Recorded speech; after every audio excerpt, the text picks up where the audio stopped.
అందానికి తోడు ప్రతిభ ఉన్న నటిగా పేరొందిన కథానాయిక అనుష్క. అగ్ర కథానాయకుల సరసన ఆడిపాడిన ఈ కన్నడ భామ జోరు ప్రస్తుతం కాస్తంత తగ్గిందనే చెప్పాలి. ఒకప్పుడు నిర్మాతల ఫస్ట్ చాయిస్ గా ఉన్న స్వీటీ పరిస్థితి మారింది. ప్రస్తుతం తమిళంలో 3, తెలుగులో 2 చిత్రాలు అనుష్క ఖాతాలో ఉన్నాయి.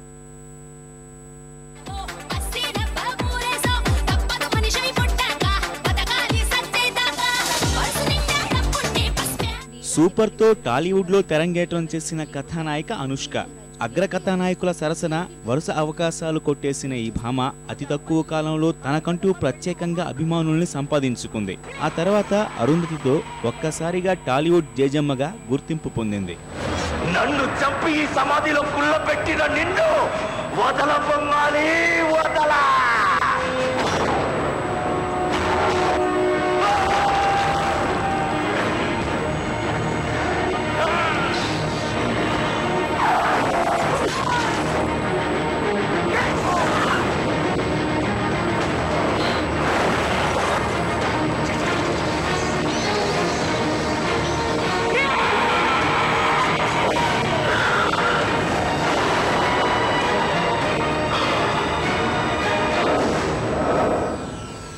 కేవలం కథానాయికగానే కాకుండా నటనకు అవకాశం ఉన్న ప్రతి పాత్ర పట్ల ఆసక్తి చూపే అనుష్క ఒకానొక దశలో తెలుగులో బాగా బిజీగా మారిపోయింది. అవకాశం మేరకు కోలీవుడ్ లోనూ నటించేది. ఈ పరిస్థితుల్లో అమలాపురం సరోజ పాత్ర ఈ భామ కెరీర్ ను మార్చేసింది.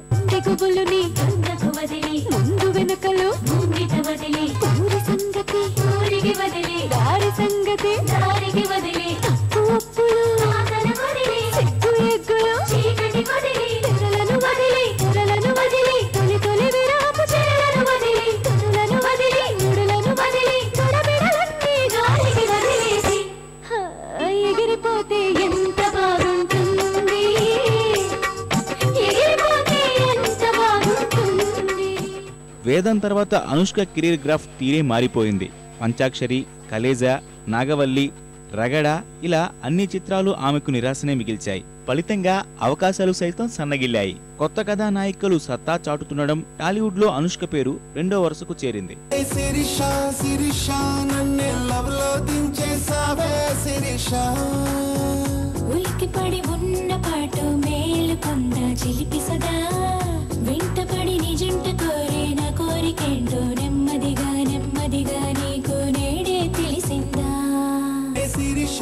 శిరీష ఎంత పని చేసావే శిరీష, శిరీష ఏ శిరీష, శిరీష నన్ను లవ్లో దించేసావే శిరీష.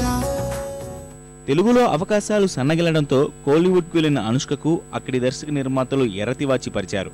వరుస ఆఫర్లతో ఈ భామను వెతుక్కుంటూ వచ్చారు. కార్తీతో శక్నుల్లోనూ, ఆర్యాతో సెల్వరాఘవన్ తెరకెక్కించనున్న చిత్రంలోనూ నటిస్తోంది. ఈ సినిమా కోసం ఈ అందాల సుందరి మార్షల్ ఆర్ట్స్ నేర్చుకుంటోంది. ఇవి కాక విలక్షణ నటుడు విక్రమ్ తాజా చిత్రం తాండవం, సూర్య, అజిత్ల కొత్త చిత్రాల్లోనూ కథానాయిక ఛాన్స్ కొట్టేసిందట.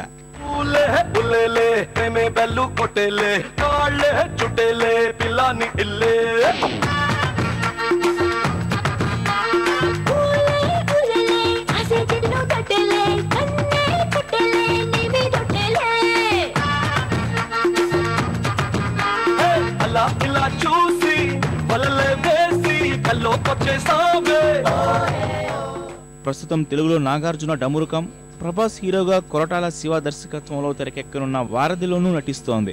ఈ మధ్యకాలంలో తెలుగులో కెరీర్ వేగం తగ్గి అగ్రకథానాయకుల జాబితాలో కాస్తంత వెనకబడ్డ అనుష్క మళ్లీ పుంజుకుంటుందని సినీ వర్గాలు అంటున్నాయి.